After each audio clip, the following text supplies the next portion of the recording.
Okay. We are starting with 4th sloka, Lataji, and there are 12 namas in it. And I was just breaking them down. I'll do it one more time.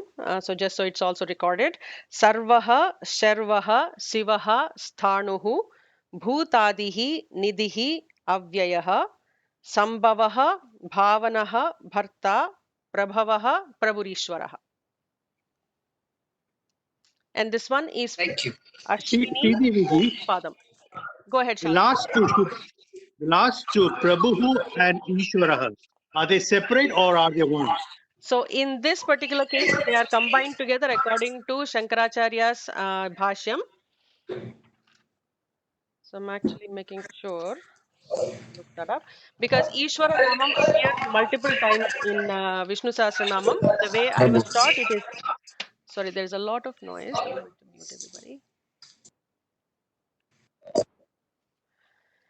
The way I was taught, they were together. So in this case, okay. So I'm looking at the document. Thank you, Shaju Mahoday. So they are Prabhu and Ishwara here, and they get combined somewhere else. Okay, so there are 13 namas then. Correct. That's what I found out. It's 13. 13, yeah. Okay. Thank you for that correction. Appreciate it. So Prabhu and Ishwaraha.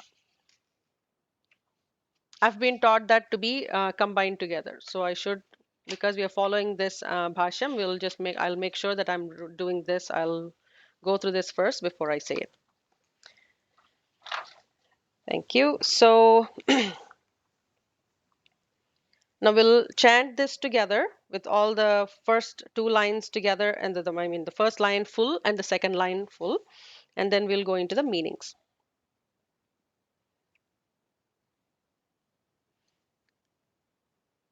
Oh, I'm always confused between changing the rhythm to the half sloka into the full sloka. I'm yet to practice that. Vishwam Vishnuva Shatkaro Bhuta Bhavya Prabhu Bhuta Krit Bhuta Bhutbhavo Bhutatma Bhuta Bhavanaha Bhutatma Paramatma Cha Muktanam Paramangatihi Sarva Sharva Shivasthanur Bhuta Dirnidiravyayah. Okay, that's how we will do. Sir, are you ready? Yes. Sarva Sharva Shivasthanur Bhuta Dirnidiravyayah. सर्वशिवस्थानुभूतादिर्निधिरव्ययः Sambhavo Bhavano Bharta Prabhava Prabhurishwaraha. सम्भवो भावनो भर्ता प्रभव प्रभुरीश्वरः. We'll do it one more time, please. Sarva Sarva Shivasthanur Bhuta Dirnidhiravyayah. सर्वशिवस्थानुभूतादिर्निधिरव्ययः Sambhavo Bhavano Bharta Prabhava Prabhurishwaraha. सम्भवो भावनो भर्ता प्रभव प्रभुरीश्वरः. Awesome, thank you. So we'll look at the meanings now. Sarvaha, I think we all know the meaning for this. He is everything, all. Because I keep mixing up science and Vedanta very much because that's one of my research topics that I do. So you will hear me talking about the God's particle and the particle theory and all of that into the Vedanta lessons. So even science now says every atom, and I might have already mentioned this in the previous namas, every atom that exists today would have had to be in the original God's particle and would have had to be in the original Big Bang. There cannot be new atoms, new molecules that could be created. Only they can be transformed from one to the other. So if everything would have pre-existed, that everything is the Sarvaha. So whether it is a unified one Nirguna Brahman or the one the Parabrahman, the one God's particle, to Anekaha, which is that's also another namam that will come in Sahasranamam, to everything else that has been created. So the one became the multiple, and the multiple will become one in a reverse process. So that is Sarvaha. So here, the revered Vyasacharya in Mahabharata says, as he is the origin and end of all, whether existent or otherwise, and as he at all times cognizes all, he is called Sarva. So the cognizes part is a different namam, but in Mahabharata, Shankaracharya is quoting that reference for us. Now the second one is a different kind of a sha now that we are using. We are saying sarva and we are also saying sharvaha. Now in this case, it's the withdrawer. As he withdraws all beings at the time of the withdrawal of the universe, or causes all beings to be withdrawn unto himself. So there is the expansion and then the reverse process of getting back into the unmanifested. So there is a manifestation and unmanifestation process. So he is both those that who generates or creates everything and also withdraws everything to himself. Shivaha, it's very important to note that in Shiva Sahasranamam we see Vishnu Namas and in Vishnu Sahasranamam we see Shiva Namas. Just to tell us that there is no difference, it's only the form and shape that we give Bhagavan. Otherwise, in the attributes, in the characters, in what they give to us, in the creative powers, the Icha Jnana Kriya Shaktis, it's the same Bhagavan, there is no difference. Shiva has multiple meanings. I think it also comes. So yeah, here in the book, it also shows that 600th Namam in Vishnu Sahasranamam is also Shivaha, and there we get the meaning of auspicious. Here, it's the meaning comes as the good. He is the good, being free from the three qualities. Vishnu alone is praised by the name Shiva and other names, and there being no difference between him and them. So say the Shruti, the Taittiriya Aranyakam says, he is the Brahman, he is the Shiva. Sthanuhu is a very interesting namam, and not everybody can comprehend what that means. So we will go into a little more detail in that. And Sthanuhu appears in multiple places. Apparently, the 120th and the 427th namam is also Sthanu. It's only in Vishnu Sahasranamam you will see multiple of the same nama appear. In Lalita Sahasranamam, they are all unique namas. So here, Sthanu means the immovable. So we are saying Bhagavan is all powerful, he is everything, but how come he is immovable? He can't even move.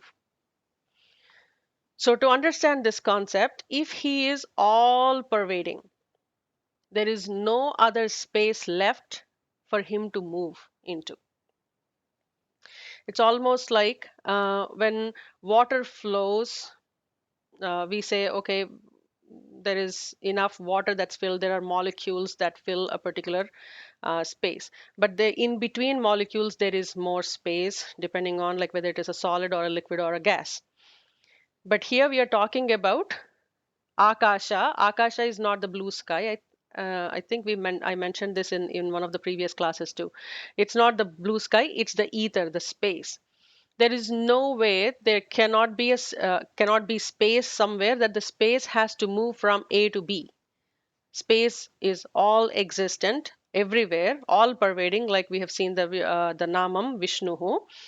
So because he is everywhere, there is no other place for him to move into. Therefore, he is the immovable. So that's the meaning for that. I hope that's clear. Then Bhuta Adihi. So there are two words in this particular namam, Bhuta Adihi. So if we break it, it's easy for us to understand. He is the first of all the living beings, or he is the source of the beings. As he is the first of all beings is how it is described by Shankaracharya. And the next one is Nidhihi. There are two different meanings my Guru Varya would have given me.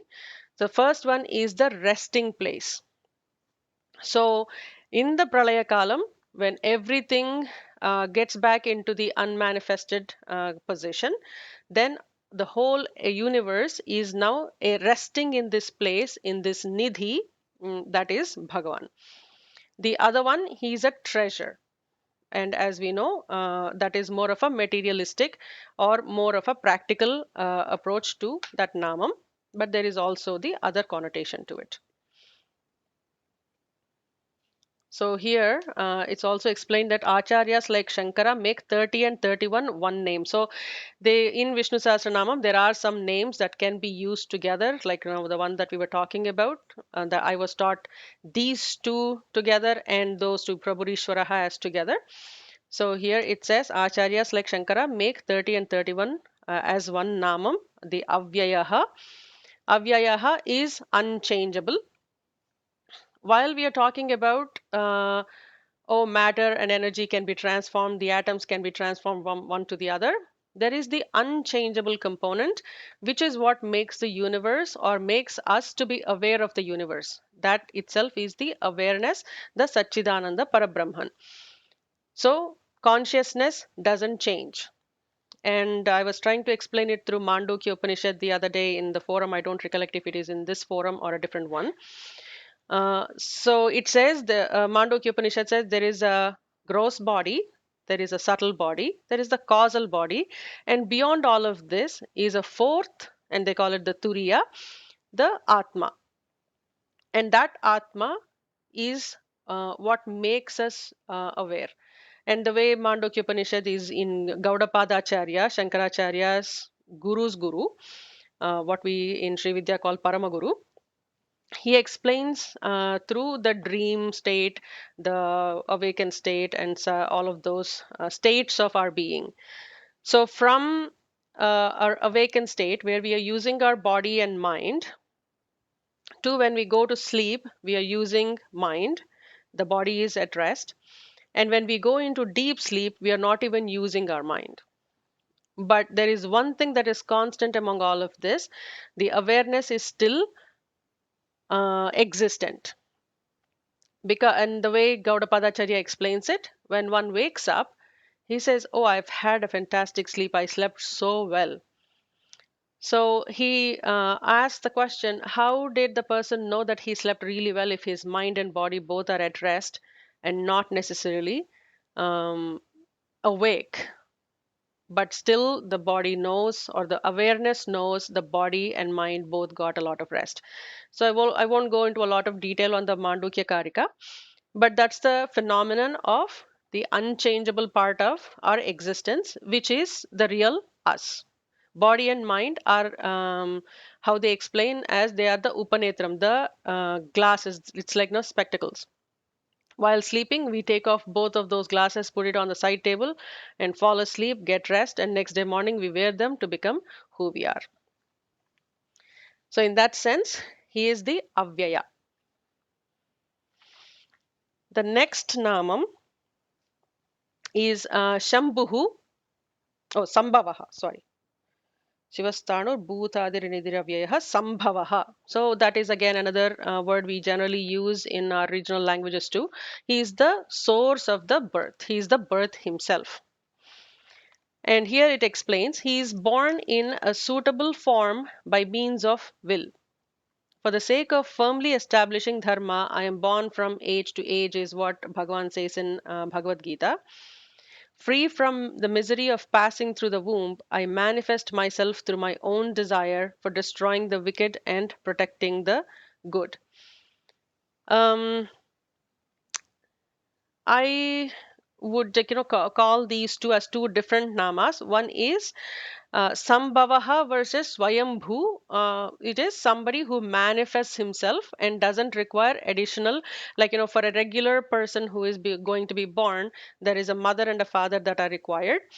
But in the case of a Swayambhu, those parents don't, parents are not required. Like, no, Shiva is a Swayambhu. Here, he is the Sambhavaha, he is the cause of all birth, or he is the birth himself. How this is to be interpreted. Bhavanaha, the effector. He effectuates the fruits of action among all jivas. It is described in Brahma Sutras. From him the fruit of action come as it is reasonable, as the effector of all results. So, there is a bit of a question that would have come up in our classes. On one end, we are saying he doesn't really get involved in our day-to-day life and say, okay, now you have done something wrong and you have done something good, therefore you will get a bad, you'll get punishment and you will get praise. But here we are saying he is the effector, he is the giver of all the fruits of action. And so one of our Guru Bhais would have asked at that time, so does that mean that Bhagavan sits and calculates all our punya karmas and papa karmas and says, okay, because I consider this to be punya karma, you will get this, and I consider this to be papa, you will get that. And there is a massive calculation, like, lots of algorithm that happens behind the scenes on what is considered dharma and what is considered punyam and papam and all of those things. So the question was, does Bhagavan go to the extent of doing these calculations? Our Guruji's answer at that time was, he's the one who created the rules, and the rules are auto functional, and because he's the creator of the algorithm, doesn't have to necessarily sit and continue to work it. It's almost like a computer processing automatically, but he is the writer of the code, the algorithm behind the scenes. But he doesn't have to sit in front of the computer and keep doing it every time. It's not a calculator, but the process is happening. Just because he is the creator of the process itself, he's called the giver of the fruits. Was that description clear? Let me know if I'm going too fast. Yeah, It it was was very clear. Thank you. Awesome. So the next one is bharta. In many of our regional languages, this namam is used to call the husband.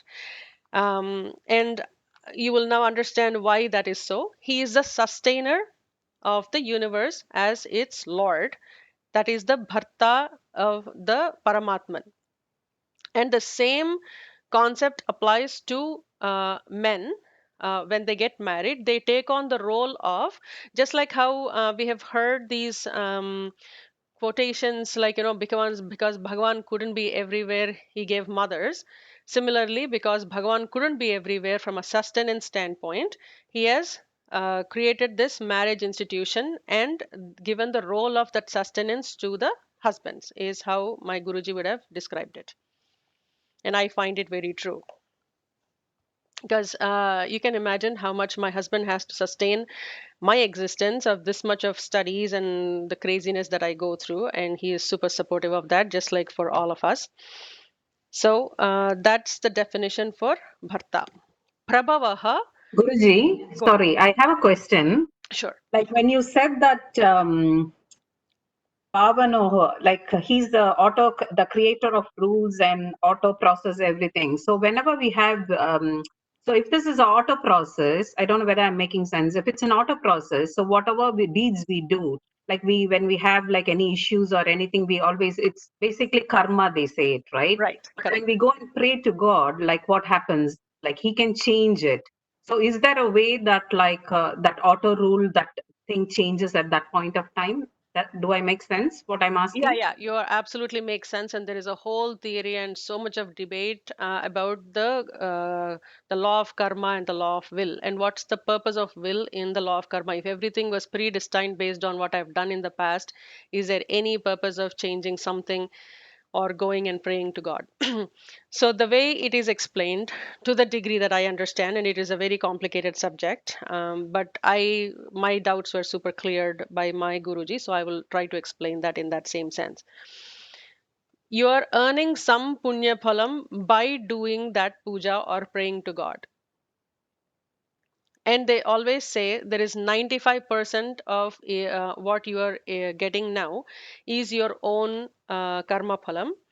And there is always the kripa, the Bhagavad kripa, that also is a combination effect. So when you get a punya phalam, they always say, your punyam and papam cannot be overruling each other. So it's not like, if I have $10 in papam, if I earn $10 in punyam, they cancel out each other like our debit and credit. That wouldn't happen. So your credit balances would remain credit balances, your debit balances would remain debit balances. And therefore you have to go through the papa phalam and also the punya phalam. But if you are getting some additional punya phalam and some Bhagavan's grace, some of this feels that it could be more, it's easier to sustain. So recently somebody asked me about Samishti Karma Phalam and why these many people are going through COVID problems. The whole, the whole globe, everybody is suffering from it. So I had to call it like the Samishti Karma Phalam. We've encroached on the nature so much. And and so the nature is now getting back to us and saying, okay, now everybody just shut up and stay home so I can re-energize myself and come back to a normal state before you can all come out. So that's how I take this COVID situation as. But at the same time, not everybody is facing the same kind of result because of that. Some people are facing financial problems because of layoffs, or they are not able to open their businesses. Some people are facing psychological issues because they're so used to going out and hanging out with friends. Now they can't, and there are some psychological issues. Some people are facing family issues because everybody is staying home and they can't really, it's too close. They're so close to each other. Now they want some space between family members. So there are so many different ways this is affecting people. And that has something to do with the individual karmas in the whole Samishti karma philosophy. So when we pray to Bhagavan, what the punya phalam that we are earning because of that eases down the papa karma phalas that we are currently going through. And here my Guruji would have used the term as though. And just in the example that I'm currently talking about, say in the COVID situation, it's as though it is not troubling me. So I'm working from home for the last 10 weeks or so. And recently, like, yesterday our CEO said, I don't know, indefinitely we may be working from home until I tell you the next date. So it kind of affects my work, how I do things. But what I do, I just try to put my whatever time I have more into Bhagavad Karyam. And that makes it as though not so much of a problem. If I did not do it, the effect of it would have been much higher on me. Did that make any sense? Sorry, like this is unrelated also. The same time I'm asking. So whenever we go to pray at the temple, like recently I was talking to somebody and they were telling like we pray to God and we say, okay, like if I get this, I will do this like kind, right? Like I'll do this sort of thing. Yeah. Is it like we are asking like what to say, like it's like a give and take. If you do this, I will give this, that kind. Is it right or wrong? You know what I mean? It's not at all wrong in a different sense, in the sense of if he is the father, he's the mother, who else would you ask if you needed something? Now, don't we expect it from our kids? Like, if we have a problem, just let me know. Just don't go and suffer it yourself, is what we say, right? He also will say that. And he readily, availably gives things to us. And that's why we go and, fill all of these hundis and do pradakshinas and all of that. So actually reminds me a very beautiful, comedy story, which I will share, a little deviation, but related. So one of my Gurujis shared this story, and I still laugh my heads off whenever I hear about it. So there was this one person who was suffering from terminal illness, and doctors said, "We give up. You may die in a few days." Now this person is in a panic mode, and he goes and prays at his altar, and says, "Okay, if you make me live, if you reduce this terminal illness in me, I will sell my home, and how much ever I get, the whole 100%, I'll put it in your hundi." After a few days or weeks, miraculously, he is now cured. And instead of going to allopathy, he went to Ayurvedic doctor, and Ayurvedic doctor said, "Oh, this is very easy to cure. I'll cure it for you." And he gets cured.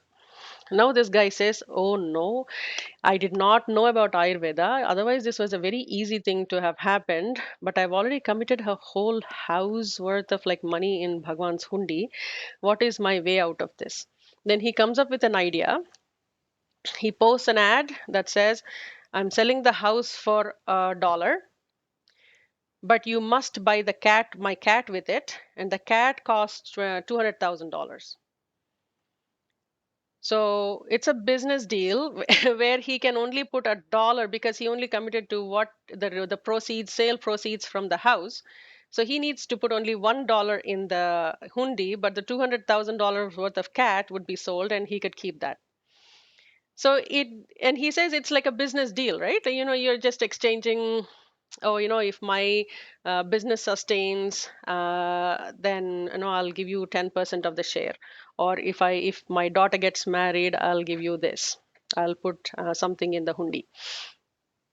It is not wrong at all, but at the same time, one is expected to mature from materialistic expectations and business dealings. At some point, as a child, I would have asked for balloons for my birthday, but if on my 25th birthday, if I asked for the same thing, that would be a little concerning would have been a little concerning for my parents. Just like that, even Bhagavan would expect us to grow out of these material requests and asks and prayers to something more elevated as we grow as human beings. Does that make sense? Yeah, thank you so much. Appreciate it.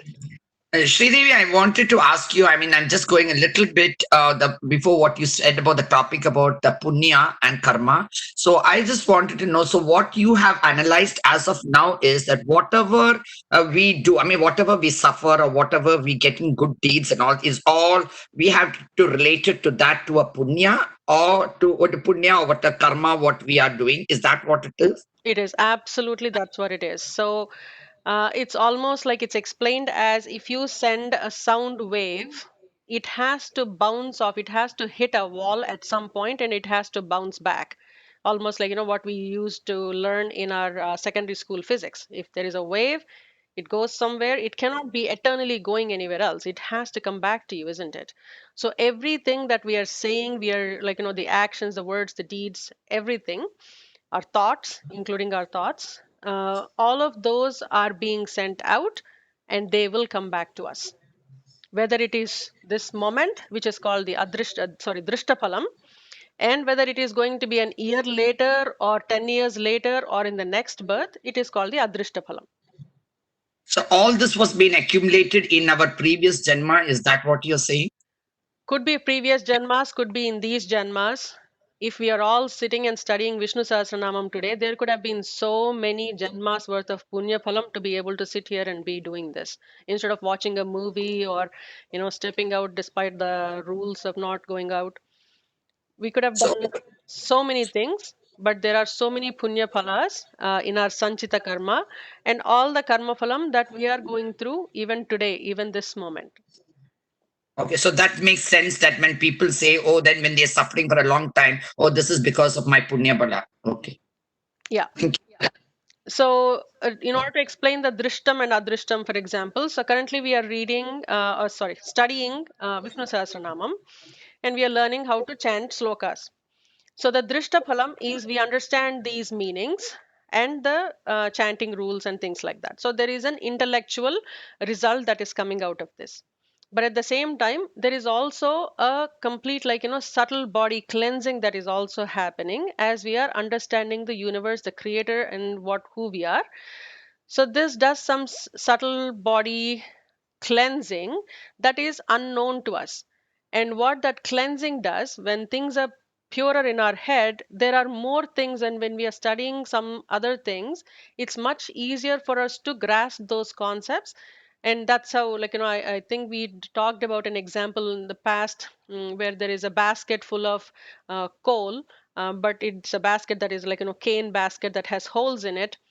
So the person actually dumps off all the coal from it and gives this child to go fill water in it and bring it back from the lake. As the child tries to do that, on the way he's spilling all the water because the basket has holes in it. And the child says, I told you I cannot fill the basket because it has holes in it. So the person who gave him the basket says, but you also have to notice that all that black soot that was covering the cane basket, that is all gone now. Your basket is so clean. So the cleansing of the mind that's happening with this is also is an important adrishta phalam, much more important, or I shouldn't say that, much more effective than the intellectual understanding, because these studies are way beyond our manomaya and vijnanamaya koshas. This has to touch our anandamaya kosham, if any of you remember the koshas picture I sent a few weeks ago. Well said. Thank you. I sincerely agree with you, Guruji, because you know what? I feel personally this COVID situation has brought us all together and is making us learn this. If not, like we would not like generally we would not put so much of time and effort to sit and do these kind of things. So in a way, this COVID situation has brought all of us together, which I'm so thankful to you also, and you're doing such Absolutely. a great job. Thank you so much. Thank you. Yeah. Can And you please resend the kosha? I recently joined, so can you please resend the kosha? will do. Will do. I'll just note down that as my homework. So I'm actually keeping a notes now on what are all the things that I'm committing to send. Yeah, thank you.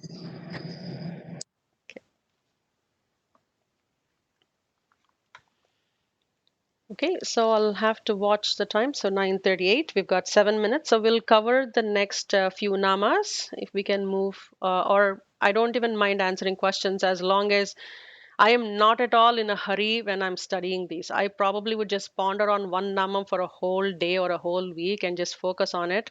So that's the kind of detail that I go into.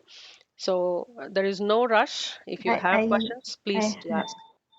Please go ahead. I have one question, please. I'm sorry. Sure. So, coming back to basics again, when we said the first few words, for example, Sarvash, Sharvash, and Shivas, right?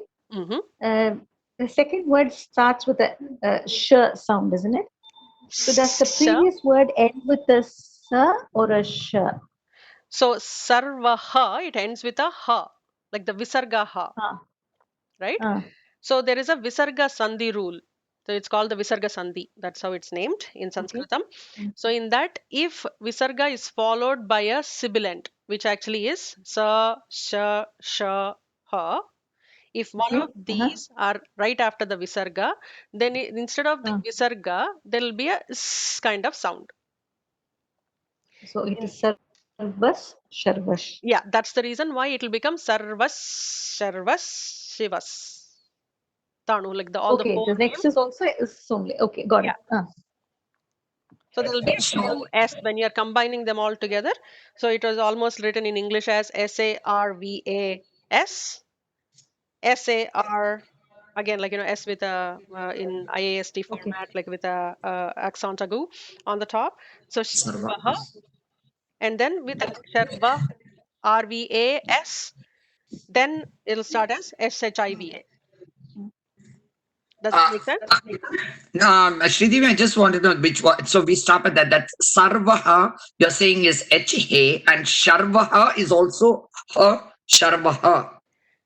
Correct. If you're doing Vishnu Sahasra Namavali, so where you are actually saying Om Sarvaya Namaha, Om Sarvaya Namaha, in that case, you are actually using, anyway, I won't go into Sanskrit grammar, it's the fourth vibhakti that we use. In that case, when you're actually individually giving, like, calling Lord with those names, then you would say Sarvaha, Okay.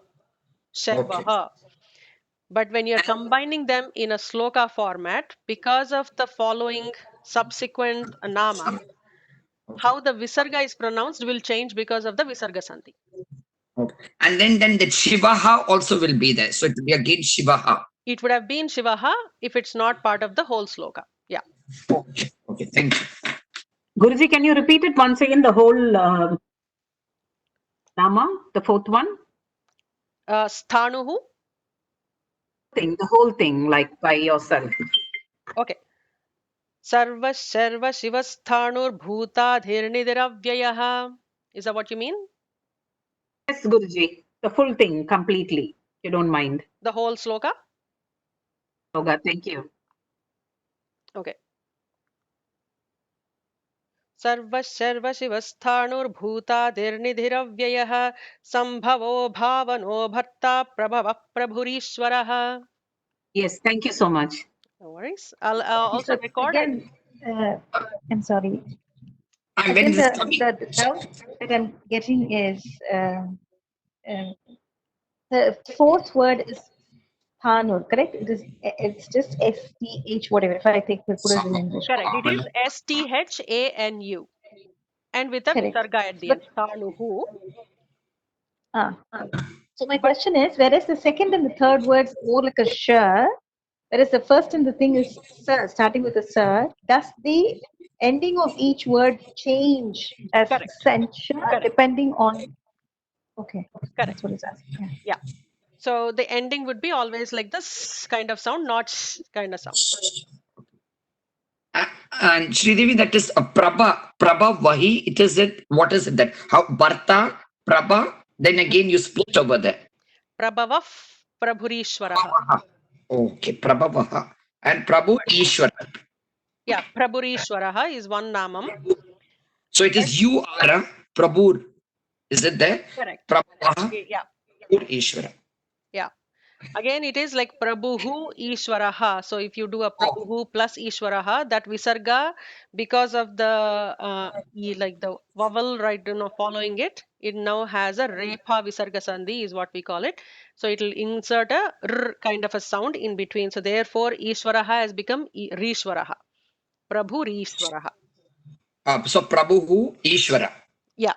But Ishwara. we shouldn't be studying, like, we shouldn't be chanting as Prabhuhu Ishwaraha. We should be doing it as Prabhuri Ishwaraha. Prabhu Ishwara. Okay. So we were at Prabhavaha. Yes, that's the namam we were doing. So he is the birthplace. And I think it's also in our regional language to call Prabhavam is to give birth to, or rise is also the other meaning of that. The birthplace of the elements, or he is the superior origin. So there is a process that Shankaracharya has provided, and that is coming from the Vedas. So I will bring that Vedic line next week. So I don't want to distract too much, just to finish these two namas that are left in the sloka. So there is a process called Panchikaranam, how each of those elements have formed, because not all elements have formed in one go. They're formed in a sequential order. So Earth did not form when the Big Bang has happened. But what is the sequence? So, or Earth element, not as Earth as a planet. So I'll bring that sloka to next week. So I'll note that as my homework. So that process is called as Panchikaranam. So here we are saying he is the birthplace of all the elements. Then Prabhu, the most powerful, showing it forth in all his actions. And we know Prabhu is used in so many different connotations. So here we are seeing one meaning. Ishwaraha, the mighty. His might is unlimited. The Shruti, Brihadaranyaka Upanishad is saying he is the master of all. Okay, with that, if there are any questions, we can answer those and we can conclude for the day. And we'll come up with the next Prabhu, sloka can next you week. please explain the word Prabhu once more, please? The Sorry, I most, kind of got lost. sorry, so the most powerful, showing it forth in all his actions.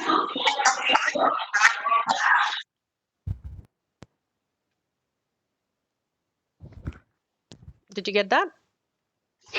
Guruji, so, Actually, but this is one nama, right? Like Prabhu Ishwaraha is one nama at that point of time.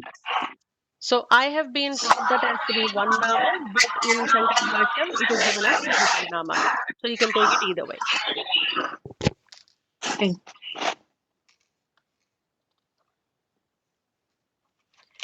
Okay, so we'll conclude it here for today with a short prayer. Om Purnamadah Purnamidam Purnat Purnamudachyate Purnasya Purnamadaya Purnamevavasishyate Om Shanti Shanti Shanti Hari Om Gurubhyo Namaha Hari Om Loka Samasta Sukhino Bhavantu. Sarvam Srimanarayana Charanaaravindarpanamastu. Thank you so much for joining. Dhanyavadaha. We will catch up next week. Thank you so much. Thank you so much. you, Guruji. Bye. Bye, Guruji. ಧನ್ಯವಾದ.